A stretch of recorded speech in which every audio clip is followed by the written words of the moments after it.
The ghost in the river. The fog clung to the Clearwater River like a shroud, thick and gray, swallowing the dawn light as Jake Morrison paddled his battered rowboat across the sluggish current. October in Millbrook, New York, was always chilly, but this morning in 1997 felt differentiary, like the air itself held its breath. Jake, a grizzled 57-year-old fisherman with a face carved by 30 years of wind and whiskey, squinted through the mist. The river was low, lower than he'd ever seen, its muddy bed exposed like a dirty secret. 50 feet from the old steel bridge linking Millbrook to Riverside, something glinted beneath the water's surface, a sharp, unnatural shimmer that stopped his heart cold. He eased the boat closer, oars creaking, his breath hitching as the shape came into focus. It wasn't driftwood or some rusted junk from the construction upstream. It was a car. A goddamn police cruiser, half buried in the muck, its black and white paint faded to a sickly green under layers of algae. Jake's hand shook as he leaned over the side, the boat rocking dangerously. His eyes snagged on something else, a woman's wristwatch, its face cracked, hands frozen at 9:47. The second he reached for it, a guttural, grinding roar like a car engine drowning erupted from the depths. Jake jerked back, nearly tipping the boat, his pulse hammering in his ears. "Holy hell," he muttered, scrambling for the oars. The sound faded, but the river's surface rippled, as if something or someone was stirring below. By noon, the riverbank was a circus. Red and blue lights flashed from half a dozen cop cars parked along the muddy shore. A recovery team in wetsuits wrestled with winches and cables, their shouts cutting through the fog as they hauled the cruiser from its watery grave. The 1,977 Plymouth Fury groaned as it broke the surface, water gushing from its shattered windows, mud sloughing off in clumps. The Millbrook Police Department insignia was barely visible, eroded by 19 years of river rot. Detective Linda Torres, 40, lean and sharp-eyed with a no-nonsense buzz cut, stood at the edge of the cordoned-off area, her boots sinking into the mire.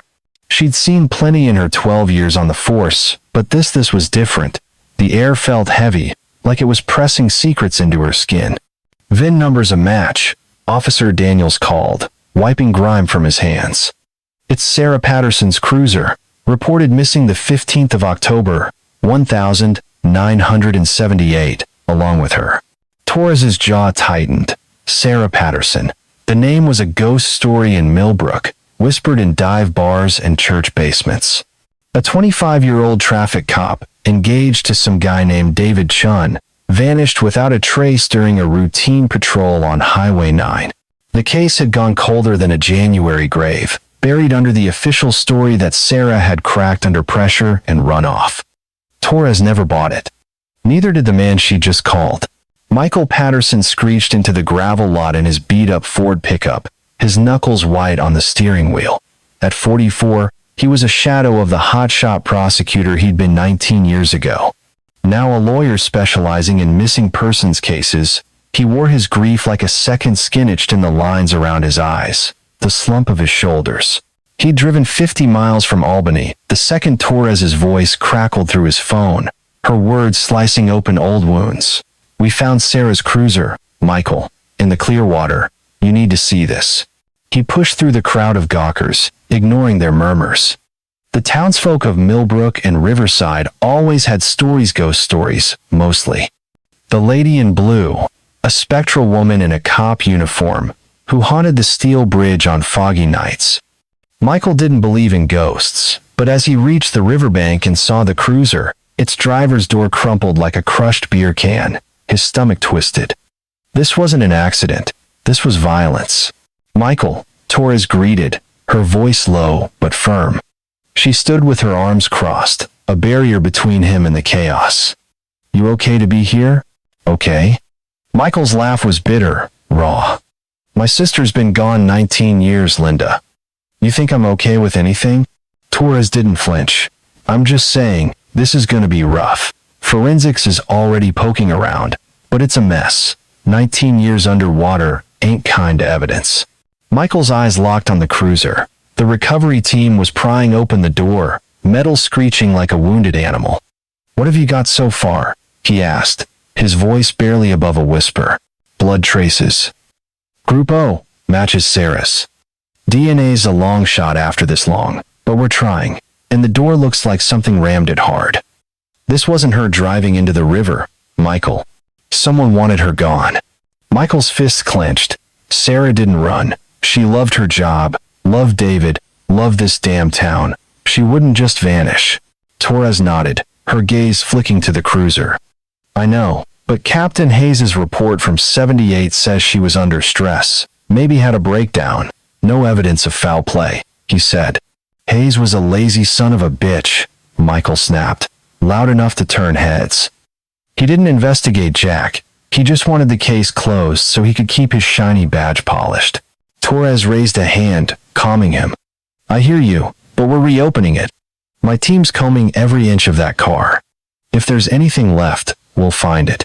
The recovery team called out, and Torres motioned Michael closer. They'd cracked the glove compartment, revealing a soaked, crumbling notebook.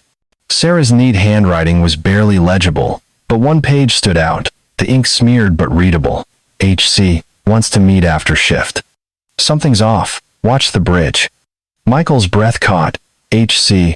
Not Robert Haish's initials were RH. Harold Crawford, maybe? The sergeant who died in a car wreck back in '83? There's more, Torres said, her voice tight. She pointed to a crumpled piece of paper the team had pulled from the floorboard. The words, scrawled in frantic, uneven strokes, sent a chill down Michael's spine. They know I'm watching. Next to it, claw marks gouged the driver's seat, deep and desperate, like Sarah had fought for her life. And then, tucked under the passenger seat, a faded Polaroid photo, 4 figures standing near the steel bridge at night, their faces blurred beyond recognition. Michael's hands trembled as he held it. What the hell is this? No idea, Torres admitted. But it's no family picnic. We're sending it to the lab. A teenage kid, maybe 16, lingered at the edge of the tape, his skateboard tucked under his arm. He caught Torres's eye and shuffled closer. You the cop in charge? He asked, voice cracking. Yeah, kid, Torres said. What's up? I seen her, he mumbled, glancing at the river. The lady in blue. Couple weeks ago, right there by the bridge. She was wet, like she'd been in the water. Looked right at me, like she wanted to say something. Torres raised an eyebrow. You been smoking something, kid? No, ma'am. Swear to God. She was real. My buddy saw her too, last year. Always at night. Always by the bridge. Michael's skin prickled. He didn't believe in ghosts, but the kid's fear was real. And Sarah's notebook, that photo, those claw marks, they screamed of something darker than a runaway cop. Get his statement, he told Torres. Every detail. As the recovery team worked, a forensic tech, a wiry guy named Jenkins, called out from the cruiser's trunk. Detective, you need to see this. They'd pried open the rusted trunk, revealing a rotted leather briefcase, half disintegrated. Inside, a few soggy papers and a rusted police badge, not Sarah's. The number etched on it belonged to Officer Daniel Reed, a cop who'd shot himself in 1979, a year after Sarah vanished. Torres's eyes narrowed. 2 dead cops tied to this car? That's no coincidence. Michael's mind raced. Sarah had been onto something big enough to get her killed. He turned to Torres. You're checking the blood, the badge, everything. What about the bridge? She wrote about it. Something happened there. We'll sweep it, Torres promised. But Michael, you need to stay out of this. You're too close. Let me do my job. Your job? Michael's voice cracked.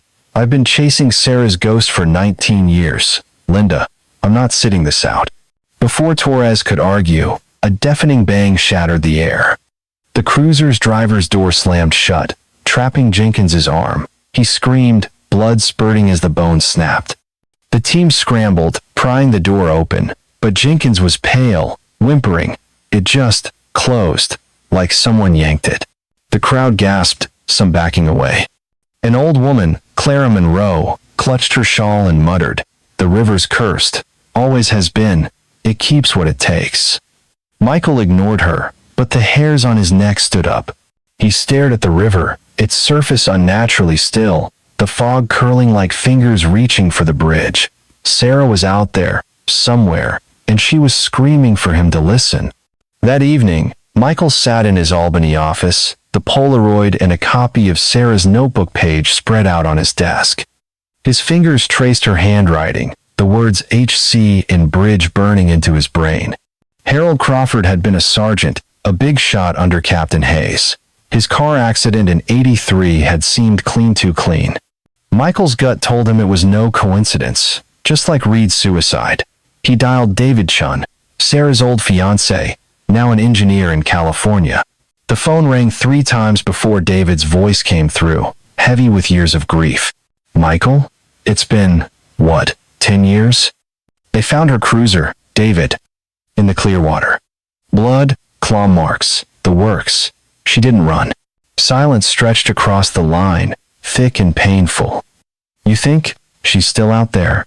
David's voice broke. I don't know, Michael admitted, but I'm gonna find out what happened. I owe her that. He hung up, his eyes drifting to the Polaroid. The blurred figures stared back, faceless but menacing. Outside, the Albany skyline glittered, but all Michael could see was the Clearwater, its dark waters hiding Sarah's truth. His pager buzzed, a number he didn't recognize. The message was short, chilling. Stop digging, or you'll end up like her. Michael's blood ran cold. He grabbed his .38 revolver from the desk drawer, checking the chamber. Someone was watching, someone who knew more than they should. He stepped to the window, peering into the dark street below. A black sedan idled across the road, its headlights off, engine purring like a predator. The fog rolled in, swallowing the car from view, but Michael felt its eyes on him.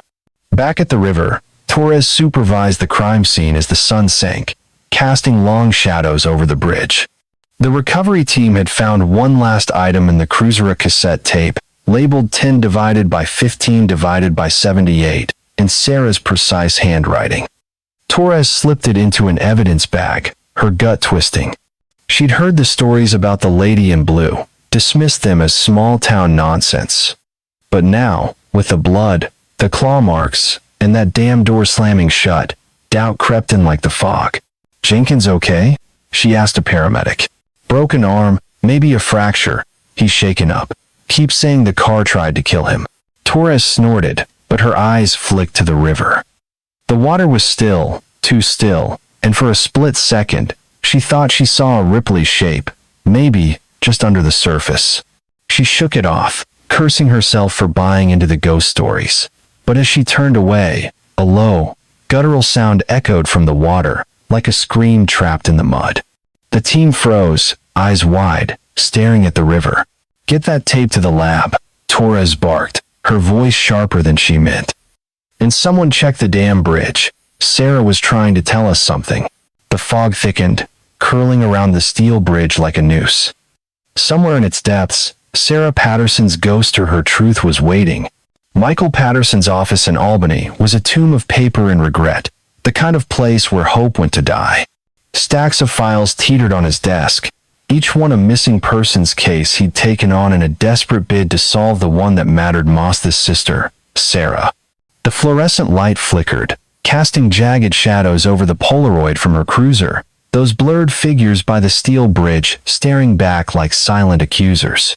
It was past midnight, October 1997, and the words from Sarah's waterlogged notebook burned in his mind. HC wants to meet after shift. Something's off. Watch the bridge. *HC. Not Robert Hayes, the smug captain who'd buried her case 19 years ago. Harold Crawford, maybe? The sergeant who'd gone off a road in '83, his car wrapped around a tree like a crumpled beer can. Michael's gut screamed it wasn't an accident. A sharp knock at the door jolted him, his hand instinctively reaching for the .38 revolver in his desk drawer. Who's there? He called, voice rough with exhaustion. Open the damn door, Patterson, a woman's voice snapped, low and urgent. We need to talk. Michael cracked the door, peering into the dimly lit hallway. A woman stood there, late 20s, sharp cheekbones and eyes like a hawk. Her leather jacket and scuffed boots screamed trouble, but but the stack of papers under her arm said she wasn't just some drifter. "Hannah Crawford," she said, pushing past him without waiting for an invite. "Yeah, that, Crawford. My dad was Harold, and I know you're digging into Sarah Patterson's case." Michael's grip tightened on the gun, still hidden in the drawer. "You've got some nerve showing up here. Your dad's name was in my sister's notebook, right before she vanished." Hannah dropped her papers on the desk, unfazed. "My dad didn't kill her, Patterson. He was set up, same as her. Look at this." She shoved a worn leather journal at him, its pages yellowed and brittle. Harold Crawford's handwriting sprawled across them, jagged and hurried. Asterisk the 12th of October, 1978. "The girl's getting too close, asking about the trucks, the cash. The boss won't stand for it. If she doesn't back off, we're all screwed." Asterisk. Michael's blood ran cold. "The boss? Who the hell is that?" Hannah's eyes flicked to the window, like she expected someone to be watching. "Not Hayes. Someone bigger. My dad was scared of him. Said he ran everything, cops, judges, even the damn mayor. I think it's the Whitakers. Old money, own half the factories in Millbrook. Dad mentioned their name more than once in here." Michael slammed the journal shut, his voice a low growl. "Your dad was neck deep in whatever got Sarah killed. Don't play innocent with me. You think I'm defending him?" Hannah snapped, stepping closer, her finger jabbing the air. "He was my dad, yeah, but he was drowning in debt, gambling, booze, you name it. He got in with the wrong crowd, and they used him.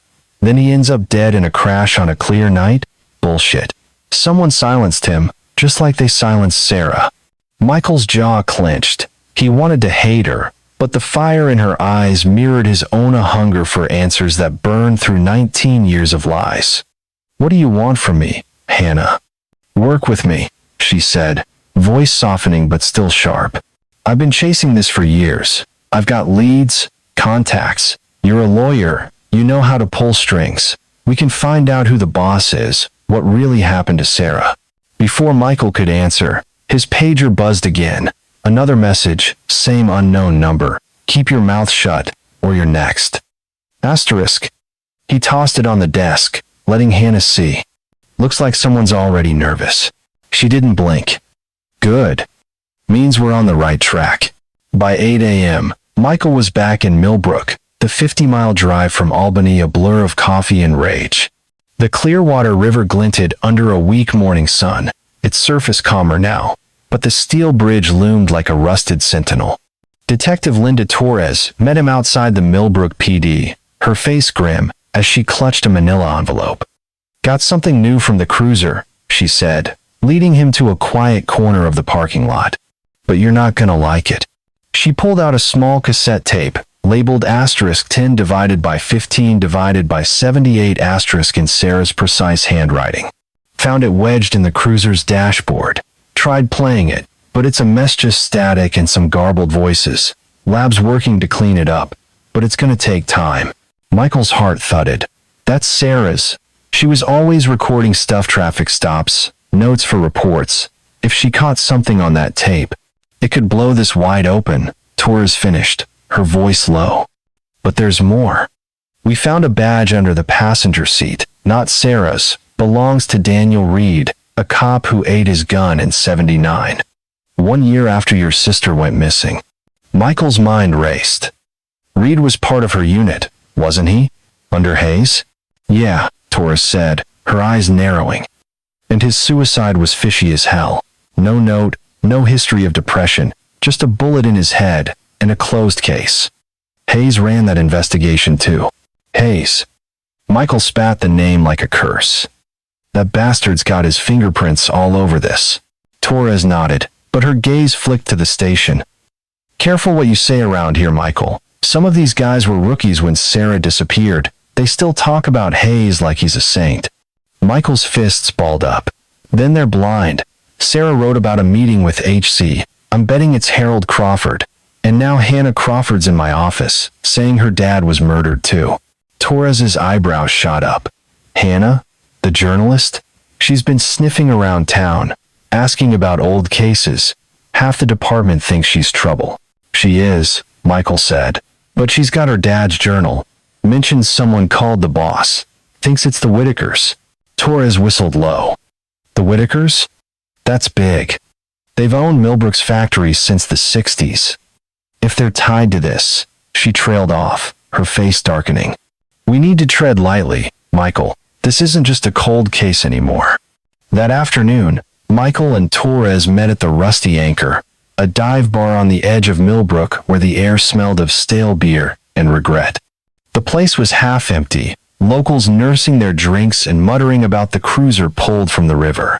Michael's eyes scanned the room, landing on a wiry man in a corner booth, his face weathered and twitchy. Thomas Tommy Reed, 48. No relation to the dead cop but a known lowlife who'd been busted by Sarah in 78 for running dime bags. He'd shown up in town a week ago, claiming he had dirt on Sarah's case. You sure about this guy? Torres whispered, sliding into the booth across from Tommy. He looks like he'd sell his own kids for a hit. He says he owes Sarah, Michael said, sitting beside her. Let's hear him out. Tommy's eyes darted between them, his fingers drumming on the table. Didn't think you'd show, he said, voice raspy. Heard you found her car? That true? Cut the crap, Tommy, Torres said, leaning forward. You said you know something about Sarah Patterson. Spill it, or I'll haul you in for wasting my time. Tommy licked his lips, glancing at the door. All right, all right. Back in 78, Sarah pulled me over on Highway 9, caught me with a bag of coke, coulda locked me up, but she let me slide. Said she was after bigger fish. Few days later, I'm out by the steel bridge, middle of the night, working a deal. I see something. Michael leaned in, his voice a low growl. What did you see? 3 guys, Tommy said, his voice dropping to a whisper. Digging a hole in the woods, maybe a mile from the bridge, looked like they were burying something heavy. I heard one of them say, she's gone now, boss'll be happy. Swear to God, I didn't know it was about Sarah till I heard about the cruiser. Torres's eyes narrowed. You expect us to believe you sat on this for 19 years? I was scared, Tommy hissed. You don't cross these people. They got eyes everywhere, cops, politicians, the whole damn town. Who's they? Michael demanded, slamming his hand on the table. The bar went quiet, eyes turning their way. Tommy shrank back. I don't know names, but one of them drove a black Cadillac, real fancy. Only folks with that kind of money around here are the Whitakers. Michael exchanged a glance with Torres. Hannah's journal, now Tommy's story, it was all pointing to the same name. But before he could press further, Tommy bolted, knocking over his beer as he scrambled for the door. I've said too much, he yelled, vanishing into the night. Torres cursed, grabbing her radio. I'll get a unit to pick him up. Guy's a flight risk. Let him run, Michael said, his voice cold. He's scared. Means he's telling the truth. The next morning, Michael drove to Clara Monroe's house, a sagging Victorian a quarter mile from the steel bridge. Clara, 70, with a face like cracked leather, had called the station after hearing about the cruiser. She'd lived by the river her whole life, and her stories about the lady in blue were local legend. Michael found her on her porch, clutching a worn notebook filled with scribbled dates and observations. You the lawyer? Clara asked, her voice sharp despite her age. Sarah's brother? Yeah, Michael said, sitting on a creaky wicker chair. You told the cops you heard something the night she disappeared. Clara's eyes flicked to the river, visible through the trees. The 15th of October, 1978.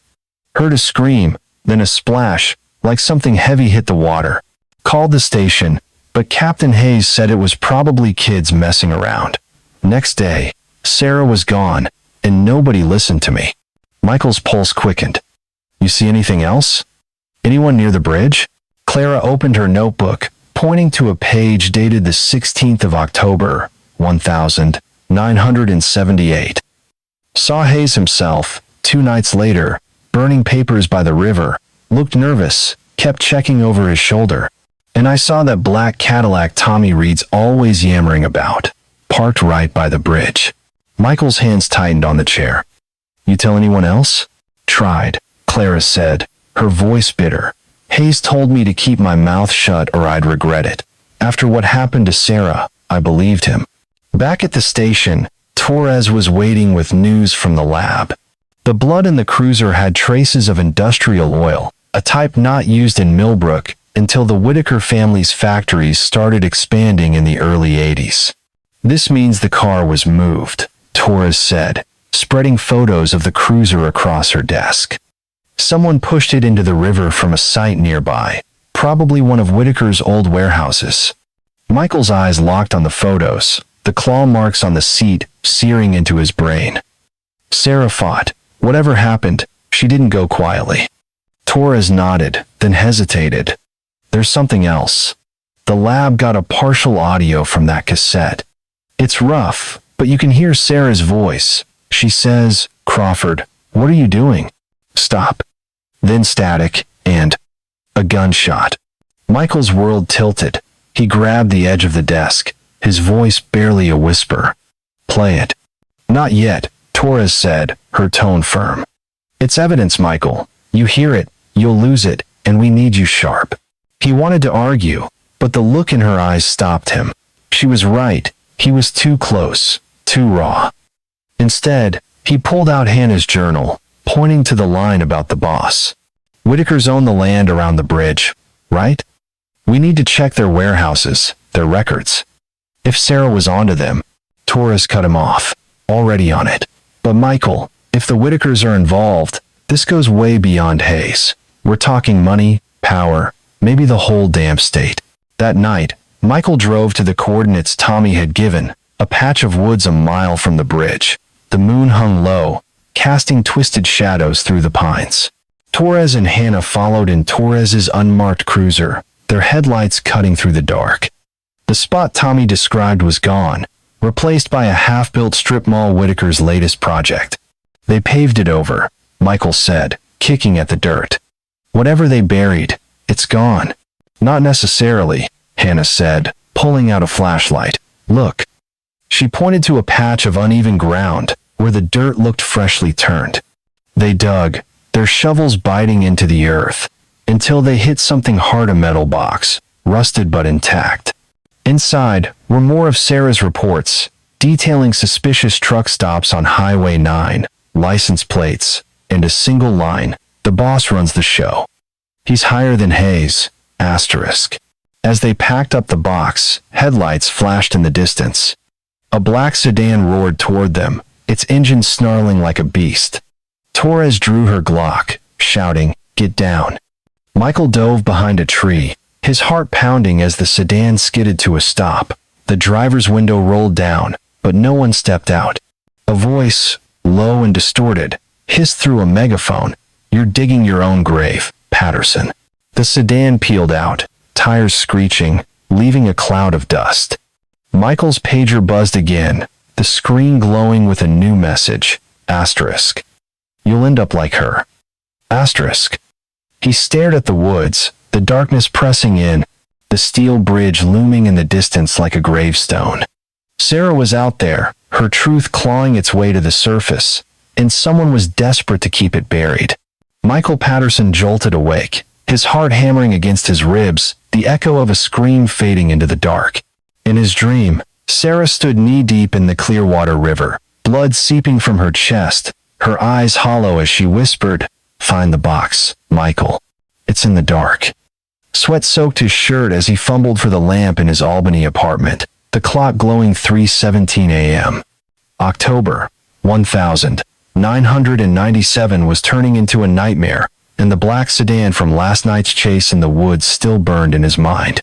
He grabbed his .38 revolver, checking the chamber for the third time since he'd gotten home. The pager on his nightstand was silent, but the last message, "You'll end up like her," felt like a noose tightening around his neck. His phone rang, shrill and jarring. Detective Linda Torres' voice crackled through, taut with urgency. "Michael, get your ass to Millbrook, now. Evelyn Hayes left a message at the station, says she's got something on her husband. She's spooked, won't talk over the phone." "Evelyn? Robert Hayes' wife?" Michael's voice was rough, still shaking off the dream. "What's she got?" "She wouldn't say. Just kept repeating, It's in the basement. He keeps it locked. Meet me at their place, 112 Maple Street, and Michael, bring your gun. The Hayes house was a squat, well-kept rancher on the edge of Millbrook, its manicured lawn and shiny Cadillac in the driveway, screaming money that didn't match a retired cop's pension. Michael pulled up just as the sun crept over the horizon, painting the sky a bruised purple. Torres was already there, her unmarked cruiser parked a block away, to avoid attention. She leaned against the hood, her buzzcut catching the dawn light, her Glock holstered but ready. Evelyn called again 10 minutes ago, Torres said, her voice low. Says Robert's out till noon. We've got a window, but it's tight. You trust her? Michael asked, his hand brushing the revolver under his jacket. Torres's lips twitched, not quite a smile. Hell no. She's been married to that snake for 30 years, but she sounded scared, like she's ready to crack. Let's see what she's hiding. They approached the house, the morning fog curling around their ankles like a living thing. Evelyn Hayes answered the door, a frail woman in her mid-60s, her gray hair pulled tight in a bun, her eyes darting like a trapped animal's. You're the detective, she said to Torres, then glanced at Michael. And you're her brother. I'm sorry. Sorry doesn't bring Sarah back, Michael said, his voice cold as steel. What's in the basement, Evelyn? She flinched, clutching her cardigan. I can't. He'll kill me if he finds out. Torres stepped closer, her tone sharp but controlled. You called us, Mrs. Hayes. You want to help? Start talking, or we can do this at the station, and I promise Robert'll hear about it.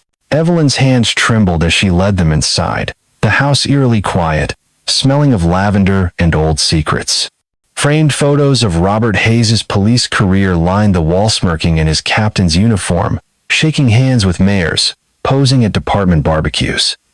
Michael's stomach churned. This was the man who'd buried Sarah's case, and now his wife was about to blow it open. They descended a creaky staircase to the basement, the air growing damp and heavy. Evelyn pointed to a steel safe tucked in a corner, its surface rusted but sturdy, locked with a heavy padlock. It's in there, she whispered, her voice barely audible. He's kept it locked since '78. I found it when I was cleaning, after Sarah. Open it, Torres said, her hand on her gun. I don't have the key, Evelyn said, her eyes wide with panic. He keeps it on him, always. But I found something else, in his desk. She pulled a small silver necklace from her pocket, its heart-shaped pendant glinting in the dim light. Michael's breath caught it. Was identical to the one Sarah wore, a gift from David Chun before their engagement. Where'd you get this? Michael demanded, his voice shaking with rage. He grabbed the necklace, his fingers tightening around the pendant. Evelyn shrank back. I found it in his coat, a week after she disappeared. I didn't know what it meant, I swear, but he was different after that night. Nervous, angry, he'd lock himself down here for hours. Torres's eyes narrowed. You're telling me your husband kept a trophy from a murder, and you just sat on it for 19 years? It's not like that, Evelyn cried, tears spilling down her cheeks. I was scared. You don't know what he's capable of. Then let's find out, Torres said, pulling a crowbar from her bag. She wedged it into the safe's lock, muscles straining as she pried. The metal groaned, then snapped with a sharp crack. The door swung open, revealing a stack of yellowed papers, a ledger, and a small, sealed envelope. Michael's heart pounded as Torres opened the envelope, pulling out a single sheet, a handwritten list of dates, license plates, and dollar amounts, all in Robert Hayes's precise script. The ledger detailed cash payments from 1,978, linked to names Michael didn't recognize, but one stood out, Whitaker Industries. The Whitakers, Michael said, his voice low and dangerous. Hannah was right. They're in this up to their necks. Torres flipped through the papers, her face grim. These are payoffs. Thousands of dollars, funneled through shell companies. Looks like Hayes and his crew were protecting drug runs on Highway 9. Sarah must have caught wind of it. There's more, Evelyn whispered, her voice trembling. She pointed to a small, rusted box inside the safe. Torres opened it, revealing a folded police report, never filed, in Sarah's handwriting. It described a traffic stop on the 10th of October, 1978, involving a truck owned by Whitaker Industries. Sarah had noted suspicious cargo in large cash payment observed, but the report ended abruptly, as if she'd been interrupted. Michael's hand shook as he read it. She was building a case. That's why they killed her. Evelyn sobbed, collapsing into a chair. I didn't know, I swear. But after she disappeared, Robert changed. He'd wake up screaming, talking about the river, the bridge. I thought he was guilty, but I was too scared to ask. Tora's voice was ice. Why now, Evelyn? Why spill this after all these years? Because of the car, she said, her voice breaking. When they pulled it from the river, I knew it wasn't over. And last night, I heard him on the phone, talking about cleaning up loose ends. I think he knows you're getting close. Michael's blood ran cold. Loose ends? Like me? Before Evelyn could answer, a creak echoed from the floor above. Footsteps, slow and deliberate, crossed the living room. Torres drew her Glock, motioning for silence. Stay here, she whispered, creeping up the stairs. Michael followed, his revolver ready, Evelyn trailing behind, her face pale as death. The living room was empty, but a draft chilled the air, like a window had been left open. Torres checked the front door locked, then she froze, her eyes locked on a hallway mirror. For a split second, Michael swore he saw it too, a flicker of movement, a woman's silhouette in a police uniform, her face blurred like the figures in the Polaroid. The image vanished as quickly as it appeared, leaving them staring at their own reflections. What the hell was that? Torres hissed, her gun still raised. Michael's mouth was dry. Nothing. Trick of the light. But his heart pounded. Sarah's necklace burned in his pocket, a weight he couldn't shake. Later that morning, Michael and Torres met Hannah Crawford at a diner outside Millbrook, the kind of place where the coffee tasted like motor oil and the locals minded their own business. Hannah slid into the booth, her leather jacket creaking, her eyes scanning the room like a hunted animal. You got the box? She asked, voice low. Torres nodded, sliding a folder across the table. Payments, reports, and a necklace that's going to put Robert Hayes in a cell for life. But we need more. Your dad's journal mentioned the Whitakers. You got anything solid on them? Hannah pulled a photo from her bag, an old snapshot of Harold Crawford, Robert Hayes, and a younger man in a suit, standing outside a warehouse. That's Jonathan Whitaker, she said, pointing to the suit. He was barely 30 and 78, running his family's trucking business. Sarah pulled him over once, asked about some sketchy shipments. He laughed it off, but Dad wrote that Jonathan was the boss's right hand. Michael's eyes narrowed. The boss. Your dad said he was higher than Hayes. You think it's Jonathan's father, Richard Whitaker? Hannah nodded. Richard was a state senator back then, had the whole county in his pocket. If Sarah was sniffing around his operation, she was a dead woman walking. Torres leaned back, her coffee untouched. We need to talk to Jonathan, but if he's involved, he's not going to roll over easy. The Whitakers own half this town.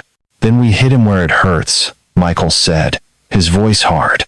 Those warehouse records. If Sarah was onto their drug runs, there's gotta be a paper trail. Hannah's eyes flicked to the door as a man in a black coat walked in, his face half hidden by a baseball cap. Careful, Patterson, she said. You're poking a hornet's nest. My dad tried that, and he ended up in a ditch.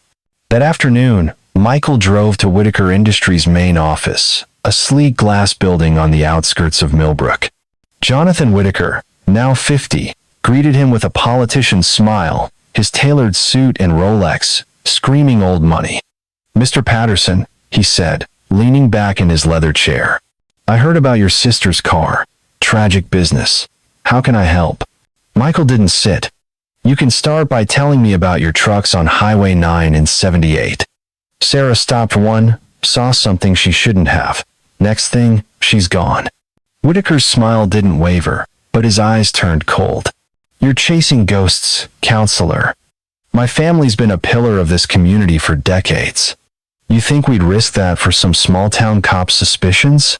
I think you do whatever it takes to protect your empire, Michael said, leaning forward.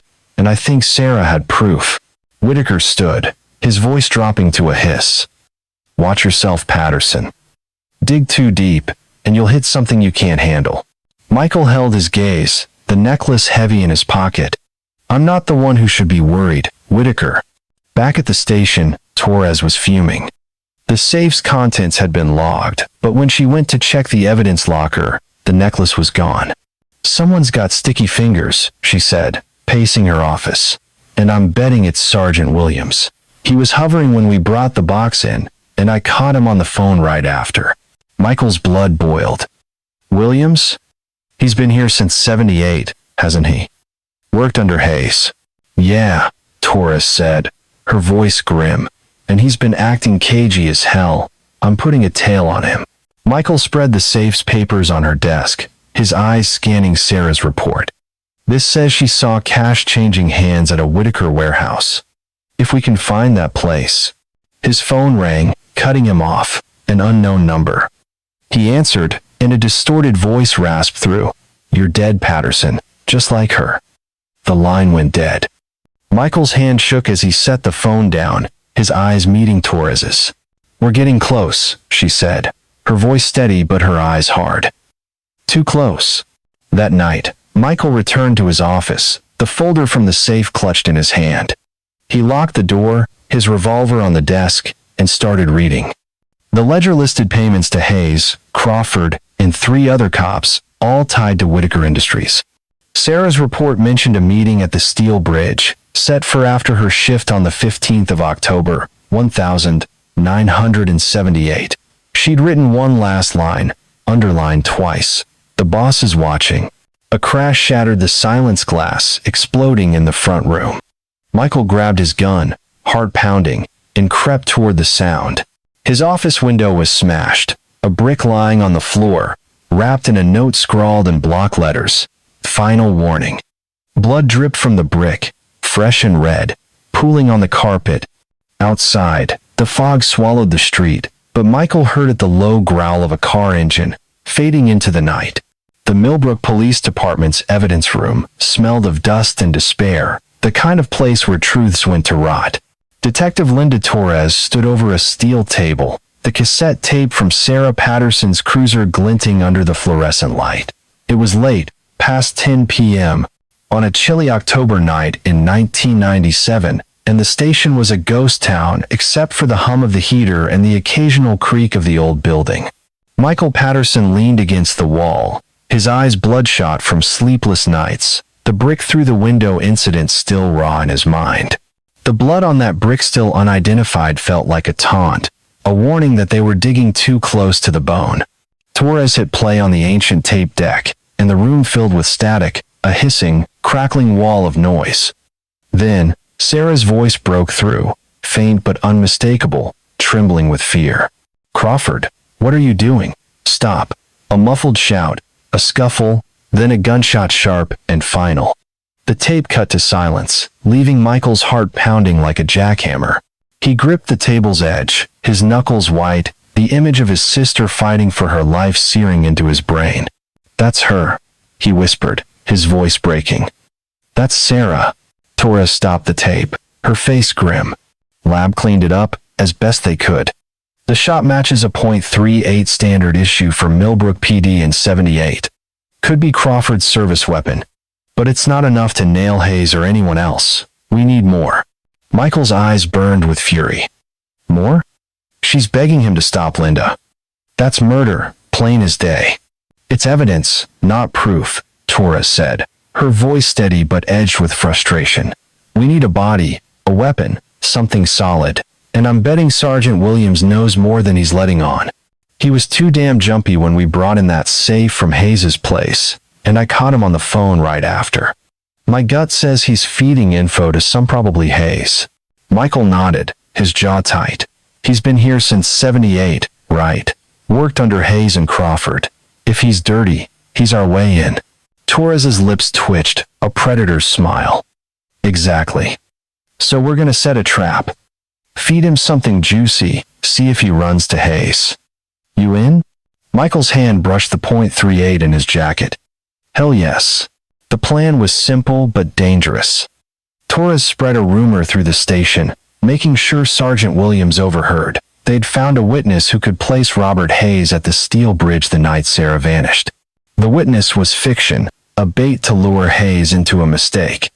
They set a fake meeting in Millbrook State Forest, a mile from the bridge, for 8 p.m. that night. Torres briefed Williams directly, her voice casual but her eyes sharp. "We're meeting this guy in the woods off Highway 9, she said, leaning against his desk. "Says he saw Hayes with Sarah, heard a fight. You free to back us up?" Williams, a stocky man with a graying mustache and nervous eyes, shifted in his chair. Sure, detective. You need extra hands?" "Nah," Torres said, waving him off. "Just me and Parker, keeping it low-key, 8 p.m., old logging trail near the forest clearing. Don't spread it around." Williams nodded, scribbling something in his notebook. "Got it. I'll stay here, handle the desk."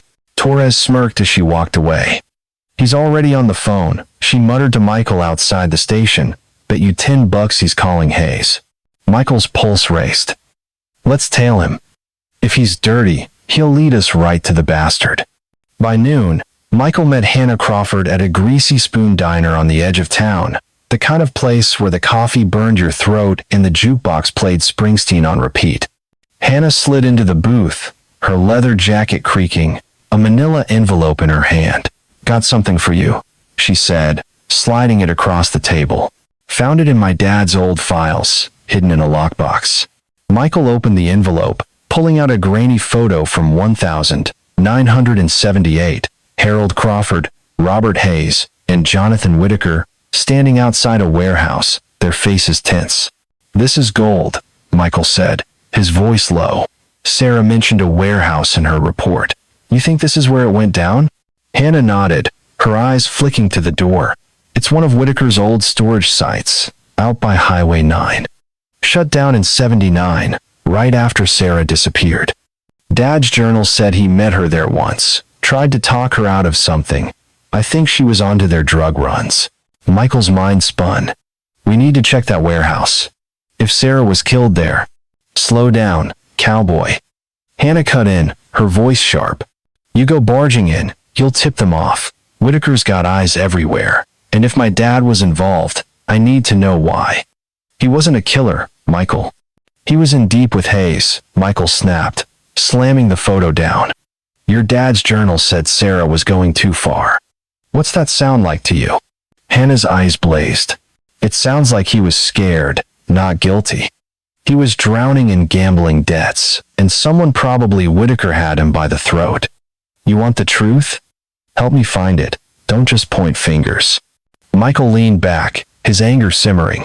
She was right, needed her, needed every scrap of evidence. "Fine," he said, "but if we're doing this, you don't hold back. Deal?" "Deal," Hannah said, her voice steady but her hands shaking slightly.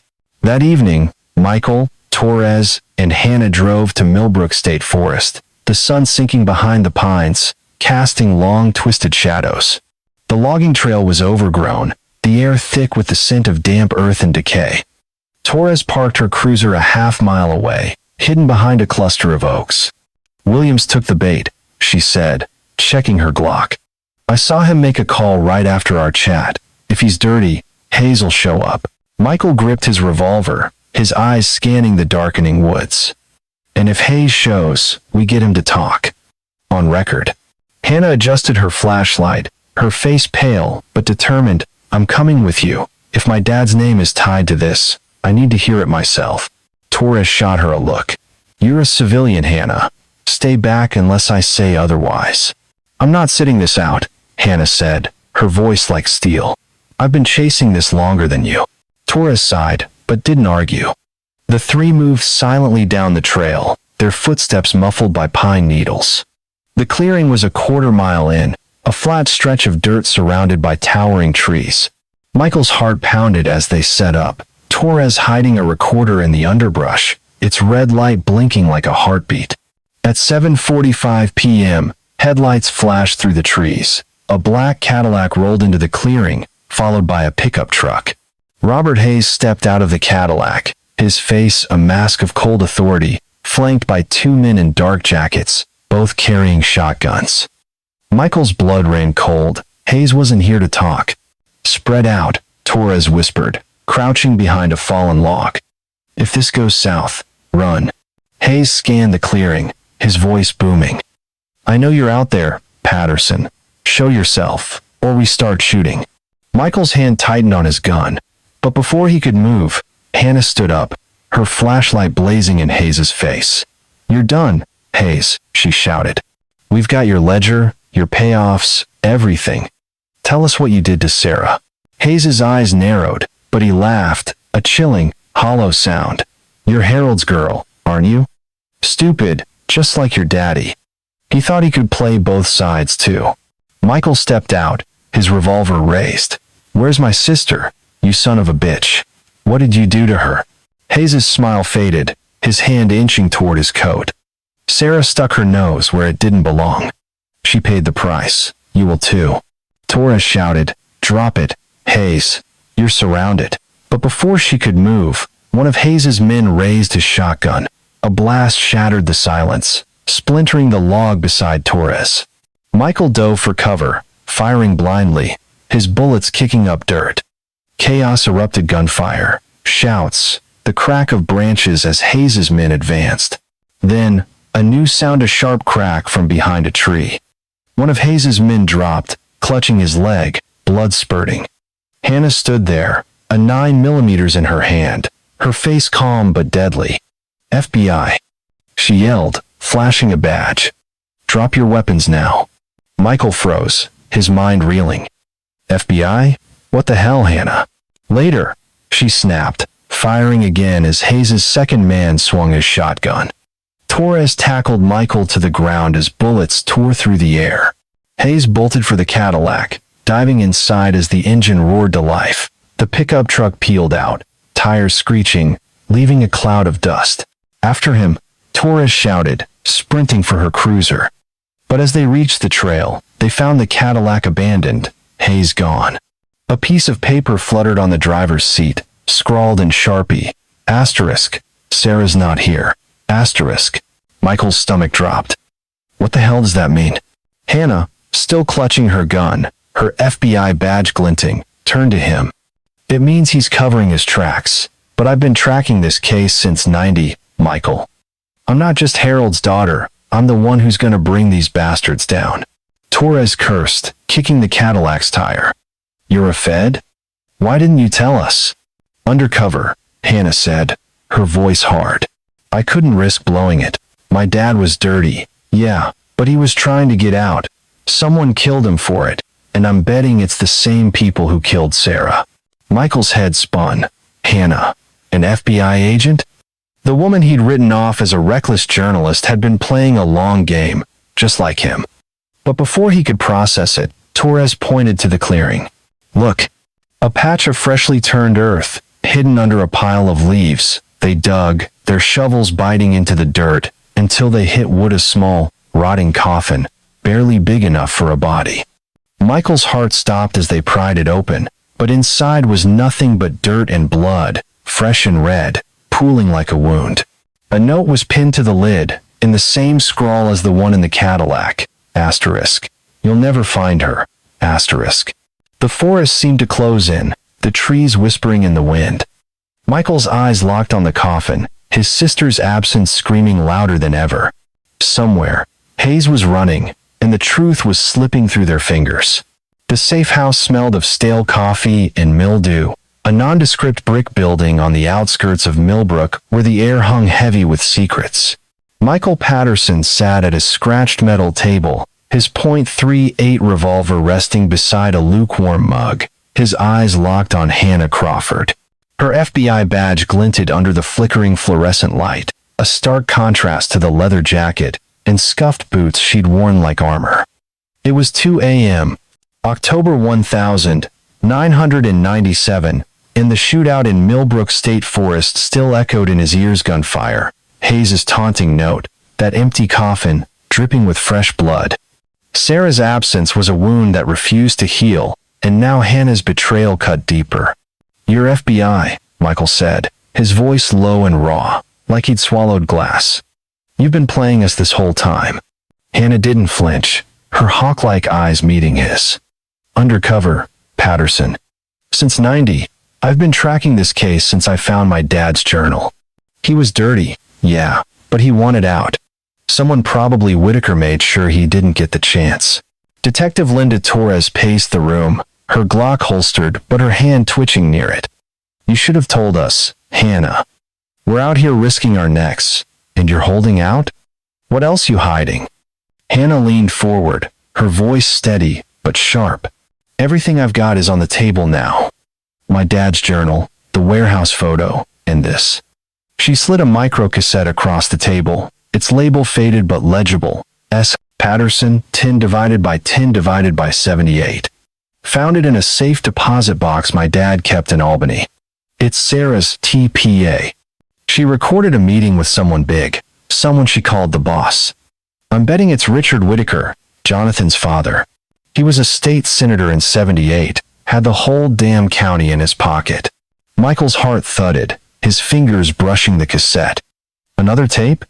You're telling me Sarah caught this guy on tape and you sat on it?" "I had to be sure," Hannah said, her jaw tight. "If I tipped my hand too early, the whole operation would have gone dark." "You want answers, Michael? This is it." Torres grabbed the cassette, her eyes blazing. "We're playing it, now." The safe house had a beat-up tape player, its buttons sticky with age. Hannah inserted the cassette, and Sarah's voice filled the room, crisp but tense, like she knew she was walking on a razor's edge. "Senator Whitaker, I've got proof trucks running coke through your warehouses, cash payoffs to cops. I'm taking this to the state police." A man's voice, smooth and cold, cut in. "You're out of your depth, Officer Patterson. Drop this, or you'll regret it." The tape ended with a click, followed by static, like a scream swallowed by the void. Michael's hand shook, rage and grief boiling over. "That's him, Whitaker. He's the boss." Torres nodded, her face grim. "Richard Whitaker's retired now, living in a mansion upstate. If we can tie him to Sarah's murder, we've got the whole damn conspiracy." Hannah's voice was steel. "There's more. That warehouse in the photo? It's got a hidden tunnel under the steel bridge. My dad mentioned it in his journal, drop point for the drug runs. Sarah must have found it." Michael stood, grabbing his gun. "Then we're going there. Tonight." Torres grabbed his arm. "Slow down, cowboy. Hayes is still out there, and Whitaker's got money to burn. We need a plan, or we're walking into a trap." But Michael's eyes burned with a fire that hadn't flickered in 19 years. "Sarah's been waiting long enough. Let's end this." The steel bridge loomed over the Clearwater River, its rusted beams cutting through the fog like the bones of some ancient beast. It was 3:30 a.m., the air thick and cold, the river below a black mirror reflecting nothing but secrets. Michael, Torres, and Hannah crept along the riverbank, flashlights slicing through the dark. The tunnel entrance was hidden under a concrete slab, covered in moss and graffiti. Torres pried it open with a crowbar, revealing a narrow passage descending into the earth, its walls slick with damp and rot. The tunnel smelled of mold and metal, the air heavy with a faint, rhythmic hum like whispers trapped in stone. Michael's flashlight caught a rusted door at the far end, padlocked but loose. "This is it," Hannah said, her voice low. "Dad said they stored cash and product down here. If Sarah found this place." Torres kicked the door, the lock snapping with a metallic groan. Inside was a small chamber, its walls lined with rotting crates and filing cabinets. A safe sat in the corner, its steel surface scratched but intact. Michael's heart pounded as Torres cracked it open, revealing a stash of yellow documents, a ledger, and another cassette tape, this one, labeled S. Patterson, final. But what stopped him cold was a photograph taped to the inside of the safe door. Sarah, standing by the bridge, her face pale, her uniform stained with mud. The date scrawled on the back, 10 divided by 15 divided by 78. "She was here," Michael whispered, his voice breaking. "This is where they got her."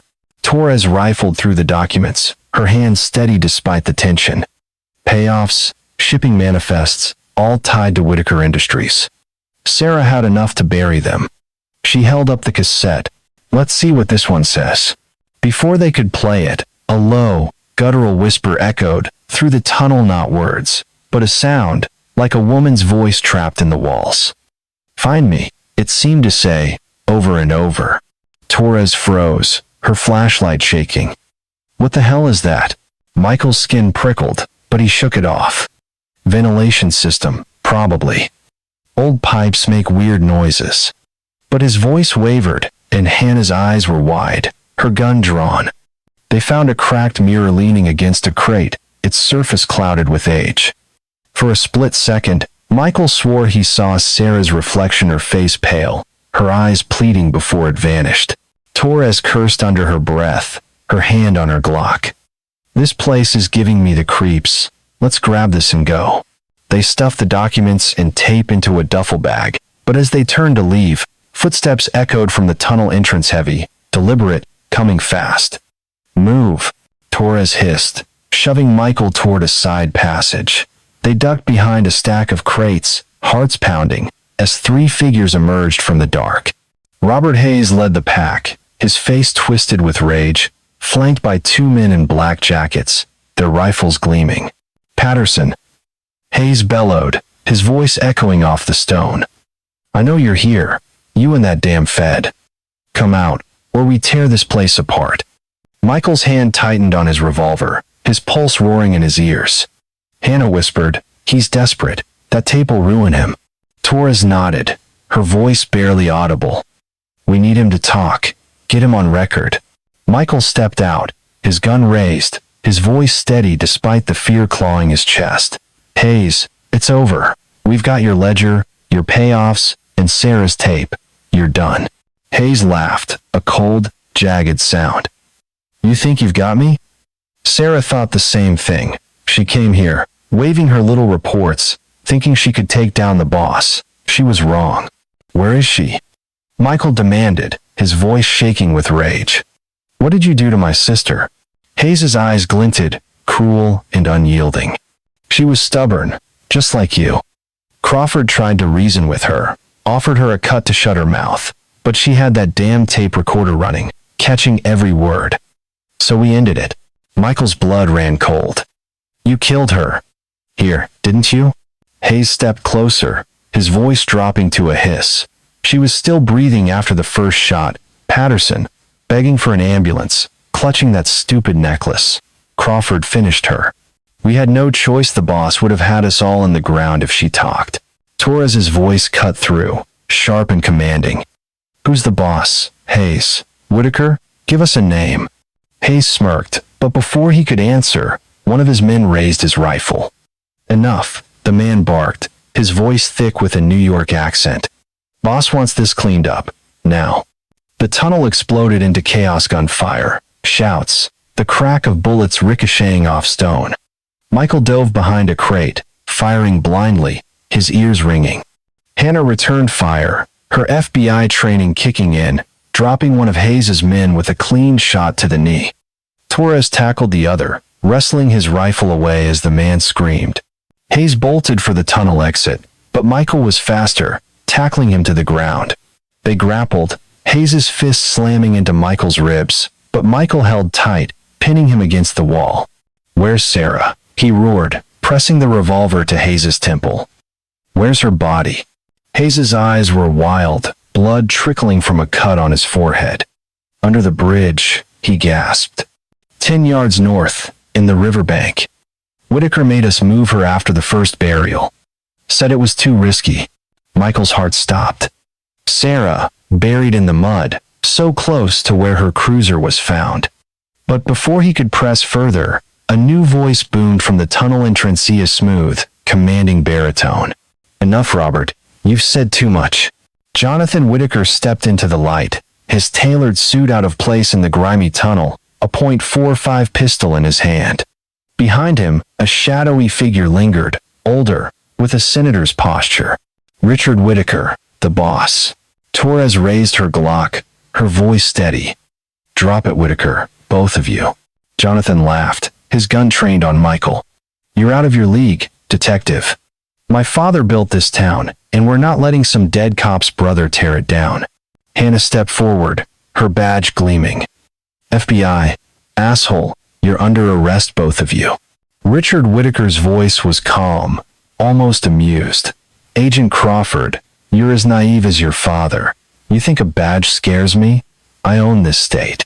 Michael's eyes locked on the cassette in Torres's hand. We've got Sarah's tape, he said, his voice shaking but firm. She recorded you, Whitaker. You're done. Richard's smile faded, his eyes narrowing. Then you're a dead man, Patterson. He raised his gun, and the tunnel flashed white with gunfire. Michael dove, his shoulder hitting the stone floor, pain exploding through his body. Torres screamed, "Get down," as bullets tore through the air. Hannah fired, her shot grazing Jonathan's arm, but Richard was faster, his .45 barking as he retreated into the dark. When the smoke cleared, Hayes was slumped against the wall, blood pooling from a wound in his chest. Jonathan was gone, vanished with his father. Michael crawled to Hayes, grabbing his collar. "Where's Sarah?" he demanded, his voice raw. "Tell me." Hayes coughed, blood bubbling on his lips. "Under the bridge, Whitaker knows." His eyes rolled back, and he went still. Torres grabbed the duffel bag, the tape and documents inside. "We've got enough to bury them," she said, her voice shaking. "But we need to find Sarah's body." Michael nodded, his eyes fixed on the tunnel exit, where the fog was creeping in, thick and suffocating. The whispers were louder now, echoing through the stone. "Find me." He didn't believe in ghosts, but Sarah's voice was pulling him, guiding him to the truth. The riverbank waited, and with it, the final piece of the puzzle. But as they emerged into the fog, a single gunshot rang out from the darkness, and the world went black. The gunshot's echo lingered in the fog, sharp and final, like a door slamming shut on 19 years of questions. Michael Patterson hit the ground hard, his shoulders screaming from the dive in the tunnel under the steel bridge. The Clearwater River churned below, its dark waters swallowing the sound. Detective Linda Torres crouched beside him, her Glock raised, eyes scanning the darkness. Hannah Crawford, FBI badge, still clipped to her belt, pressed herself against a crate, her 9mm steady, despite the chaos. Robert Hayes lay dead at their feet, blood pooling from his chest, his last words under the bridge. Whitaker knows burning in Michael's mind. October 1997 was a cold, merciless month, and the truth about Sarah Patterson's murder was clawing its way out of the grave. "You hit?" Torres hissed, her breath visible in the damp air. Michael shook his head, his .38 revolver trembling in his hand. "I'm fine. Where's Whitaker?" "Gone," Hannah said, her voice low and furious. "Both of them, Jonathan and Richard, they bolted when the shooting started." Torres cursed, holstering her gun. "We've got the tape, the ledger, Hayes' confession. It's enough to nail them. But we need Sarah's body." Hayes said it's under the bridge. Michael's heart thudded, a mix of dread and hope. 10 yards north, he said. "In the riverbank." "Let's move." The trio stumbled out of the tunnel, the fog thick as soup, curling around the steel bridge like a living thing. The riverbank was a muddy mess, the ground soft from recent rains. Michael's flashlight cut through the haze, revealing a patch of disturbed earth, barely noticeable under a tangle of roots. "Here," he said, his voice raw. "This is it." Torres radioed for a forensic team, her voice clipped. "We need shovels, lights, everything, now." But Michael was already digging, his hands tearing at the mud, desperation driving him. Hannah joined in, her flashlight bobbing, while Torres kept watch, her eyes darting to the shadows where the Whitakers had vanished. The dirt gave way, revealing a glint of metal, a police badge, its edges rusted but the Millbrook PD insignia clear. Michael's breath caught as he pulled it free, his fingers brushing something cold and smooth, a silver engagement ring, the same one Sarah wore, a gift from David Chun. "It's hers," he whispered, tears burning his eyes. "She's here." The forensic team arrived within the hour, their floodlights turning the riverbank into a stark, ghostly stage. They worked with clinical precision, unearthing bones wrapped in the tattered remains of a police uniform, Dr. Jennifer Walsh, the state's chief forensic anthropologist, supervised, her voice calm but heavy. Female, mid-20s, based on the skeletal structure, she said, kneeling beside the remains. Dental records will confirm, but the badge and ring, it's likely her. Michael stood frozen, clutching the ring, its weight heavier than the world. 19 years of searching, of nightmares, of dead ends, and here she was his sister, reduced to bones in the mud. How'd she die? He asked, his voice barely audible. Walsh pointed to the rib cage, where 2 bullet holes marred the bone. 2 shots, one to the chest, likely during a struggle. The second, close range, straight to the heart, deliberate. Michael's knees buckled, but Torres caught him, her grip firm. We've got them, Michael, she said. Hayes confessed, the tape nails Whitaker, we'll make them pay. Hannah's face was pale, her FBI badge glinting in the floodlights. My dad was part of this, she said, her voice breaking. He pulled the trigger. I didn't want to believe it. Michael turned to her, his grief warring with rage. Your dad's dead, Hannah. Whitaker's not. He's the one who gave the order. The Albany FBI field office was a fortress of glass and steel, its interrogation room cold and sterile. Richard Whitaker sat across from Special Prosecutor Ellen Rodriguez and FBI agent Catherine Morrison, his silver hair and tailored suit a mockery of the blood on his hands. At 75, the former state senator carried himself like a king, his eyes sharp despite the cuffs on his wrists. Michael watched through the one-way glass, Torres and Hannah beside him, the cassette tape from the tunnel burning a hole in his pocket. It was dawn, 2 days after the riverbank excavation, and the net was closing. Rodriguez leaned forward, her voice like a blade. Senator Whitaker, we have your voice on tape, threatening Sarah Patterson. We have your company's ledgers, detailing payoffs to half the Millbrook PD in '78. And we have Robert Hayes' confession, naming you as the mastermind. You're done. Whitaker's smile was thin, venomous. You have nothing, Miss Rodriguez. A grainy tape? A dead man's words? My lawyers will tear this apart. Morrison slid a folder across the table, photos spilling out Sarah's remains, the ledger, the warehouse manifests. We've got bank records, Senator. $2 million in bribes, funneled through your shell companies. We've got witnesses, dealers, cops, even your own son starting to crack. You ordered Sarah Patterson's murder to protect your drug empire. It's over. Whitaker's composure slipped, his eyes flickering to the photos. You don't scare me, he said, but his voice wavered. I built this state. You think you can touch me? Michael couldn't take it anymore. He stormed into the room, ignoring Torres's shout to stop.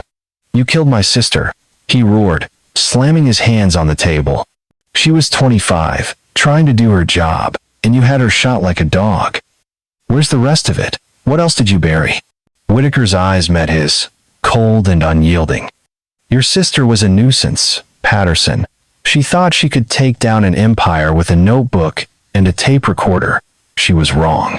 Rodriguez grabbed Michael's arm, pulling him back. Get out, Michael, now. But Whitaker wasn't done. You want the truth? He said, leaning forward. Sarah wasn't the only one.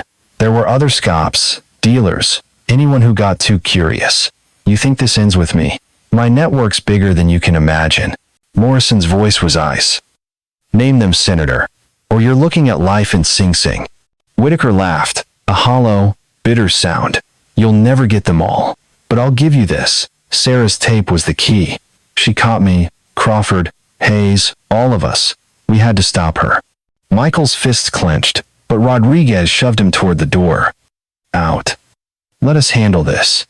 Outside, Torres put a hand on his shoulder. He's cracking, Michael. We've got him. Hannah's face was grim. My dad pulled the trigger, but Whitaker gave the order. I've got files from my undercover work names, dates, deals. It's enough to take down his whole network. The excavation at the riverbank continued for 3 days, each bone carefully cataloged, each fragment a piece of Sarah's story. Dr. Walsh's final report confirmed her identity through dental records and the engagement ring. The second bullet, fired at close range, was the kill shot, matching Hayes' confession. Ballistics tied the first shot to Harold Crawford's service weapon, found rusted in the tunnel's safe.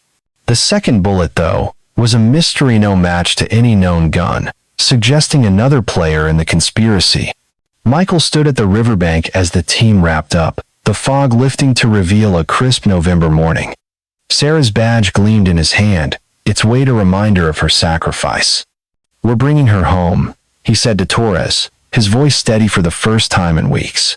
Torres nodded, her eyes soft. "You did it, Michael. You found her." But it wasn't over. Richard Whitaker's confession opened a Pandora's box. His network stretched across New York, Pennsylvania, and New Jersey, implicating cops, judges, and businessmen. Jonathan Whitaker, arrested the day after his father, turned state's evidence, spilling details of drug runs and payoffs. The ledger from the tunnel named 5 other Millbrook cops, including Sergeant Williams, who'd been feeding Hayes information. Williams was arrested, his face pale as he was led away in cuffs. The trial was a media circus, dominating headlines for weeks. Ellen Rodriguez presented an airtight case: Sarah's tapes, the ledger, Hayes' confession, and Jonathan's testimony. The jury deliberated for 2 days before convicting Richard Whitaker on charges of murder, racketeering, and conspiracy. He was sentenced to life without parole, his empire crumbling like dust. The other conspirators, 4 surviving cops, and 2 dealers got 15 to 30 years, their careers and lives reduced to ash. But the case didn't end there. Sarah's murder exposed a web of corruption that led to the review of dozens of cases from the late 70s and early 80s. Wrongful convictions were overturned, families of other victims, cops like Daniel Reed, dealers like Tommy Reed's cousin, finally got answers. The Millbrook PD was gutted, restructured under Chief Patricia Wells, who pushed for a civilian oversight board to keep the department clean. On a quiet Sunday, in October 1998, exactly 1 year after the cruiser was pulled from the Clearwater, the Patterson family laid Sarah to rest in Millbrook Cemetery. The funeral drew hundreds of cops from across the state, locals who'd whispered about the lady in blue, David Chun, now graying and quiet, flown in from California. Sarah's casket was draped in the American flag, her badge and medals presented to Michael with full honors. He stood at the podium, his voice steady but thick with emotion. "Sarah Patterson was my sister, but she was more than that," he said, the crowd silent. "She was a cop who believed in justice, who died because she wouldn't bend. She could have taken the money, looked the other way, but she chose to fight.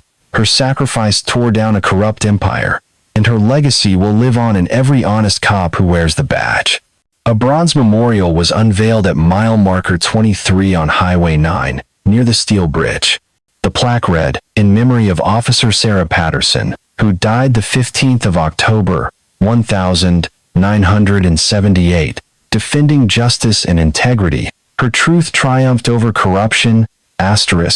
David Chun, his eyes red, announced a scholarship fund at the police academy where Sarah trained, for cadets who showed her commitment to ethics.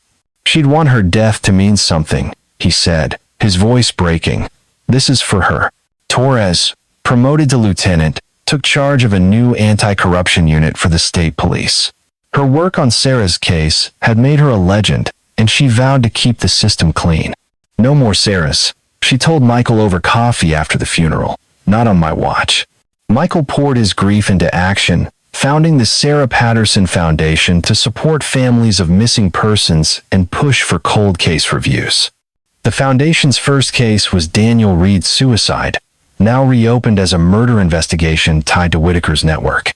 Michael's law practice thrived, but his real work was at the foundation, each case a step toward the justice Sarah died for. 5 years later, in 2002, Michael stood at the Highway 9 Memorial, the Clearwater River glinting under a crisp fall sky.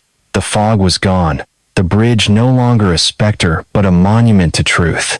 A letter arrived that morning, from a young Oregon cop named Jennifer Walshnow, relation to the forensic anthropologist. She'd read about Sarah's case in a criminal justice textbook, Her story, a warning and an inspiration. Your sister gave me the courage to report corruption in my department, Walsh wrote.